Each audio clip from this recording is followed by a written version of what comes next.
여러분, 드디어 올 것이 왔어요. 미국 암호화폐 시장의 판도를 완전히 뒤흔들 법안이죠. 클래리티 액트가 상원 문턱을 넘었다는 소식이 들려왔습니다. 오늘은 이 법안이 도대체 왜 리플과 비트코인 투자자들에게 운명적인 소식인지, 그리고 왜 지금 시장은 이리도 조용한지 그 속사정을 아주 깊숙하게 파헤쳐 보려고 합니다. 끝까지 주목해 주세요. 먼저 팩트 체크부터 해볼까요? 미국 상원은행위원회가 이 법안을 15대9로 통과시켰습니다. 이건 정말 어마어마한 사건이죠. 코인베이스 CEO 브라이언 암스트롱은 역사적인 날이라며 환호했고, 규제 당국인 CFTC에서도 미국이 크립토 중심으로 가는 진전이라고 평가했습니다. 한마디로 미국 정치권이 암호화폐를 제도권으로 인정하기 시작했다는 강력한 신호탄을 쏜 셈입니다. 그런데 이상하죠? 이런 대형 호재가 터졌는데 시장은 왜 이렇게 미지근할까요?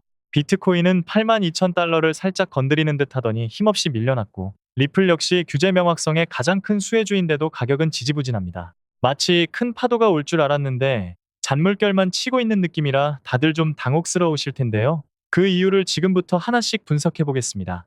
핵심은 이겁니다. 클래리티 액트는 누르면 바로 가격이 폭등하는 버튼이 아니에요. 이건 기관 투자자들이 안전하게 달릴 수 있는 고속도로를 까는 작업입니다. 도로가 생겼다고 차들이 바로 떼거지로 몰려오진 않죠. 하지만 도로가 없으면 아무리 좋은 차도 들어올 수가 없습니다. 스마트머니라고 불리는 거대 자금들은 법적 기준과 리스크 관리 체계가 완벽히 정리될 때까지는 절대로 움직이지 않거든요. 그동안 우리를 괴롭혔던 가장 큰 불확실성이 뭐였나요? 바로 이 코인이 증권이냐 상품이냐 하는 문제였죠. 이걸로 SEC랑 리플이 몇 년을 싸웠는지 다들 아시잖아요. 이번 법안은 바로 그 기준을 명확히 세우겠다는 겁니다.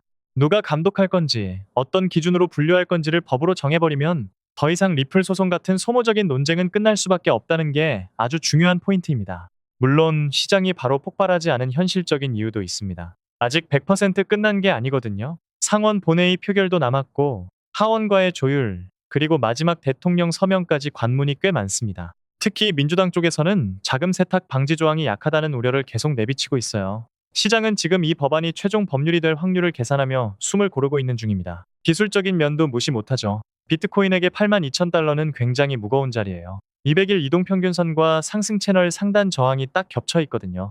여길 시원하게 뚫고 안착해야 알트코인들로 돈이 퍼질 텐데 지금은 그 벽에 막혀서 힘겨루기를 하는 중입니다. 만약 여기서 밀리면 75,000달러 선까지 조정을 받을 수도 있다는 점은 우리가 염두에 둬야 합니다. JP모건의 최근 분석도 꽤나 뼈아픈데요. 이더리움을 비롯한 알트코인들이 비트코인보다 계속 부진할 거라는 전망을 내놨어요.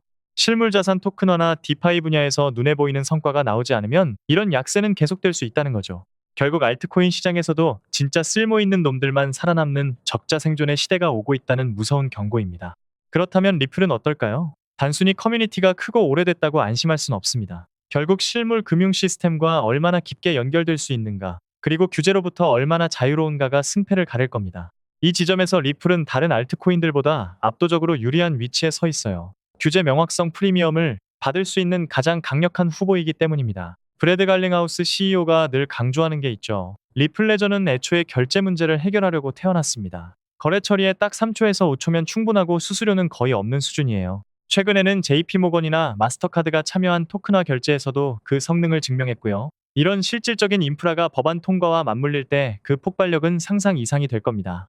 재미있는 분석이 하나 있는데 지금 XRP는 죽은 게 아니라 압축되어 있다는 표현이 나오더라고요. 오랫동안 상승 지지선은 한달아 지켜왔지만 위에서 누르는 힘 때문에 에너지가 꽉 응축된 상태라는 거죠. 시장이 14% 오를 때 8%밖에 못 올랐다는 건 반대로 말하면 그만큼 튀어오를 잠재력이 어마어마하게 쌓여있다는 뜻이기도 합니다. 오늘 내용을 정리하면 이렇습니다. 클래리티 액트는 규정의 문제고 비트코인 저항선은 유동성의 문제입니다. 여기에 시장 구조와 XRP의 비대칭성까지 더해지면 큰 그림이 그려지죠. 미국이 도로를 만들고 비트코인이 길을 열면 그 다음은 규제 명확성을 등에 업은 리플 같은 실력파 자산들이 주인공이 되는 순서입니다. 그럼 우리는 무엇을 확인해야 할까요? 법안이 본회의를 통과하는지, 비트코인이 82,000달러를 지지선으로 바꾸는지, 그리고 기관 자금이 비트코인을 넘어 알트코인으로 흘러가는지를 지켜봐야 합니다. 지금의 조용함은 호재를 몰라서가 아니라 이 호재가 실제 돈의 흐름으로 바뀌는 그 찰나를 확인하려는 시장의 본능이니까요. 하지만 분명한 건 거대한 기회의 문이 열리고 있다는 사실입니다. 도로가 다 닦이고 차들이 꽉 들어찼을 때는 이미 늦은 거 아시잖아요. 지금의 응축된 에너지는 조만간 화끈한 결과로 보답할 겁니다. 여러분의 인내심이 곧 수익으로 돌아오길 진심으로 응원하며 오늘 분석 마칠게요. 여러분의 성공 투자를 기원합니다. 이건 투자를